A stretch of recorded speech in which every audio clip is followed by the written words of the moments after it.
আসসালামু আলাইকুম প্রিয় দর্শক, আমি গতকালকে বলেছিলাম যে ডক্টর ইউনূস যেভাবে দেশ চালাচ্ছেন মানে যেভাবে দেশটাকে গণতন্ত্রের পথে এগিয়ে নিয়ে যাচ্ছেন বলে দাবি করছেন, ওনার সেই দাবি আসলে সারা দুনিয়ার গণতান্ত্রিক দেশগুলো কতটুকু মানছে।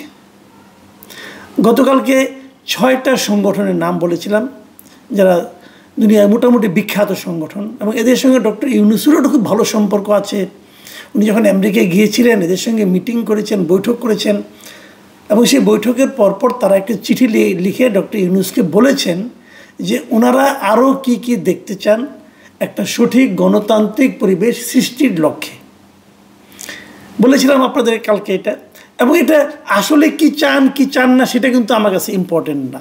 ওরা চাইলেই পাবেন সেটাও তো গুরুত্বপূর্ণ বিষয়। আমি গুরুত্ব যেটাকে দিচ্ছি সেটা হলো ডক্টর ইউনূসকে নিয়ে আমাদের যে ধারণা ছিল, আমরা ভেবেছিলাম ওনার সঙ্গে পশ্চিমা বিশ্বের সম্পর্ক খুব ভালো। উনি যদি ক্ষমতায় আসে, রাষ্ট্র ক্ষমতায় আসে, তো পশ্চিমা বিশ্ব যেমন ওনার সঙ্গে দেখা করার জন্য, ওনার সঙ্গে কথা বলার জন্য সারা দুনিয়ার বিভিন্ন রাষ্ট্রনায়ক অপেক্ষা করেন, গুরুত্ব দেন ওনাকে, তো সেই গুরুত্বটা বোধহয় আমরা এখানেও দেখতে পারবো। কিন্তু বাস্তবে তা হয়নি।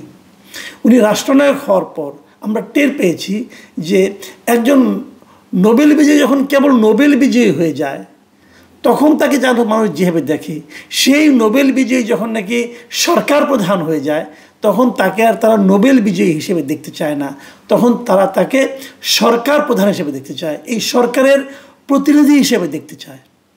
এবং এই সরকারের প্রধান হয়ে তিনি কি কি কাজ করেছেন, কি কি কাজ করতে চাচ্ছেন সেগুলোকে তারা বিচার করতে চায়। তখন আর ব্যক্তিগত সম্পর্ক কোনো কাজে লাগে না। এক্ষেত্রে আমরা এটা নির্মমভাবে সেই দৃশ্য দেখলাম। সেই দৃশ্যের দ্বিতীয় ধাপ আজকে দেখলাম। আজকে কি দেখলাম? আজকে একটা নিউজ পড়লাম, এটা দৈনিক যুগান্তরে লিড নিউজ করেছিল ওরা।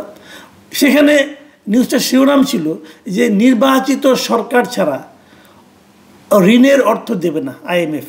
মানে আইএমএফ যে আমাদের ঋণ দিচ্ছিল 6টা কিস্তিতে, সেই কিস্তিগুলি কিন্তু তারা বিভিন্ন সময়ে ধাপে তারা এটা কিন্তু শুরু করেছে, এবং এ পর্যন্ত তারা 5 কিস্তি আমাদের নেওয়া হয়েছে। 6ষ্ঠ কিস্তি ঋণ দেওয়ার কথা ছিল এবছরের, মানে ডিসেম্বরে, এই বছরের শেষ মাসে ডিসেম্বরে সেই 6ষ্ঠ কিস্তি দেওয়ার কথা ছিল। সেটা পরিমাণ খুব বেশি যে আমি তা বলছি না, $80 কোটি কিছু বেশি আমাদের সেই ঋণটা তাদের কাছ থেকে পাওয়ার কথা ছিল। কয়েকদিন আগে বিশ্বব্যাংক এবং আইএমএফের একটা বার্ষিক সভা চলছিল ওয়াশিংটনে। সেখানে গিয়েছিলেন আমাদের বাংলাদেশ ব্যাংকের governor doctor Ahsan S Mansur. সেখানে তার সঙ্গে আইএমএফের বৈঠক হয়েছে, এবং সেই বৈঠকে আইএমএফ বলেছে যে তারা 6ষ্ঠ কিস্তির ঋণ এখনই ছাড় করবে না। কেন করবে না? তারা সেই কারণটা উল্লেখ করেছে। তারা বলেছে যে একটা নির্বাচিত সরকার ছাড়া তারা এটা দেবে না। আগামী নির্বাচনের মাধ্যমে নতুন সরকার আসবে, তারপর তারা তাদেরকে এই ঋণের টাকাটা ছাড় করবে। নতুন সরকারের জন্য তারা কেন ওয়েট করছে, কে আসবে তা কিন্তু তারা যায় না, কেউ জানে না, এবং তাদের কোনো এ ব্যাপারে কোনো আগ্রহ নেই যে কে আসবে কে আসবে না, সেটা অন্য ব্যাপার, এটা জনগণের ব্যাপার, জনগণ কাকে ভোট দিয়ে আনবে তাদের ব্যাপার। কিন্তু তারা চাচ্ছে যে টাকাটা আমরা একটা গণতান্ত্রিক সরকারের হাতে দিতে চাই।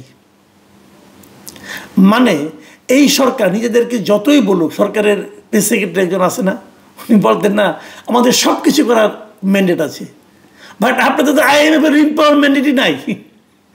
তো কী বলেন রে ভাই, আপনাদের কোনো ম্যান্ডেট নাই।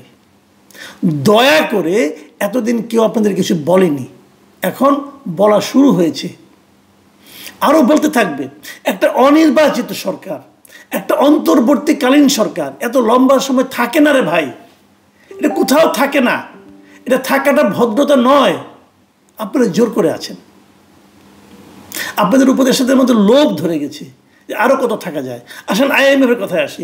আইএমএফ বলছে যে নতুন যে সরকারটা আসবে সেই সরকারের কাছে কেবলমাত্র তারা এই ঋণটা দেবে, এবং সেখানে বলছে যে তারা নতুন সরকারের সঙ্গে দেখবে যে এই যে অন্তর্বর্তীকালীন সরকার যে সমস্ত সংস্কার কর্মকাণ্ড করছে, এই সংস্কার কর্মকাণ্ডের ব্যাপারে তাদের মূল্যায়ন কী সেটাও তারা দেখবে। তার মানে এই সংস্কার কর্মকাণ্ড তারা কি করছে এটা যে হুবহু বাস্তবায়িত হবে এটা IMF মনে করে না। তারা মনে করে এই সংস্কার কর্মকাণ্ডগুলো তারা কিভাবে দেখে না দেখে তার উপর নির্ভর করবে যে IMF ওই সরকারের উপর নির্ভর করতে পারে কি পারে না, এবং এই সরকারের উপর যে নির্ভর করতে পারে না সেটা কিন্তু তারা অলরেডি বলেই দিয়েছে যে আমরা আপনাদেরকে ঋণটা দিচ্ছি না। এখন আহসানুল মনসুর বলেছেন যে এই ঋণ না হলে আমাদের কোনো সমস্যা নাই, আমাদের অর্থনৈতিক অবস্থান আগের চেয়ে অনেক ভালো হয়ে গেছে, আমাদের বৈদেশিক ঋণের দরকার নাই, আমরা একদম খাদের কিনারে ছিলাম, এখন ওখান থেকে ব্যাক করেছি, ব্যাক করে এখন অনেক ভালো জায়গায় চলে এসেছি, কাজে আমাদের ওই ঋণ না হলে চলবে। এটা হয়, আঙ্গুর ফল অনেক সময় টক হয়, খেতে না পারলে আঙ্গুর ফল টক লাগে। পান নাই এখন ডায়লগ মারছেন, তাহলে যদি দরকারই নাই তাহলে এখন গেলেন কেন? যদি আপনার দরকারই না থাকে তারপর তখনই বলে দিতেন আমি চাই না আপনার টাকা। যখন তারা দিল না তখন আপনি মানে ভাবের কথা বলতেছেন, আমাদের দরকার নাই, যদি আমরা কী করবো এগুলি বলছেন। আচ্ছা বলেন, আপনারা তো মনেই করে নিয়েছেন এদেশের মানুষ কেউ কিছু বুঝে না, সবাই আপনারা যা বুঝাবেন তাই বুঝবে, এবং সেটা শুনে তারা খুব বাহবা করবে। সন্দেহ নাই আমাদের রিজার্ভ আগের তুলনায় বেড়েছে, কোনো সন্দেহ নাই, এটা ইতিবাচক একটা ব্যাপার। কিন্তু আমি এটাও বলি, আমি বলি যে এই সরকারের একমাত্র ইতিবাচক দিকটা হলো অর্থনৈতিক দিকটা। অর্থমন্ত্রী ভালো করছেন, মানে আপনার বাংলাদেশ ব্যাংক ভালো করতেছে, দু একটা জায়গা ছাড়া।